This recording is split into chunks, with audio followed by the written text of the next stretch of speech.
রাজ্যের জনদরদী মন্ত্রী হিসাবে পরিচিত উপজাতি কল্যাণ দপ্তরের মন্ত্রী বিকাশ দেববর্মা বিশেষ করে রাজ্যের উপজাতিদের উন্নয়নের জন্য তিনি কোমর বেঁধে মাঠে নেমে পড়েছেন। তাদের উন্নয়ন হলে রাজ্যের উন্নয়ন হবে, সেই লক্ষ্য নিয়েই কাজ করে চলেছেন তিনি। এরই অঙ্গ হিসেবে শুক্রবার রাতে আচমকা মন্ত্রী বিকাশ দেববর্মা সাবরুম মহকুমার সাতচাঁদ উচ্চতর মাধ্যমিক বিদ্যালয়ের ছাত্রীনিবাসে হাজির হন। ছাত্রীনিবাসে উপস্থিত হয়ে সকল ছাত্রছাত্রীদের সাথে ব্যবস্থাপনার বিষয়ে কথা বলেন এবং ছাত্রীদের বিভিন্ন চাহিদার কথা শুনেন মন্ত্রী। বর্তমানে এই ছাত্রী নিবাসটি 50 শয্যা বিশিষ্ট।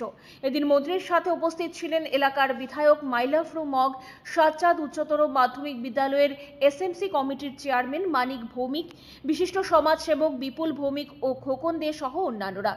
এলাকার বিধায়ক সহ সকলের দাবি এই ছাত্রীর নিবাসটিকে 100 শয্যা বিশিষ্ট করতে হবে। তাদের দাবির কথা শুনে আগামী কয়েকদিনের মধ্যেই অনুমোদন দিয়ে দেবেন বলে মন্ত্রী আশ্বাস দেন। Bureau report, any headlines.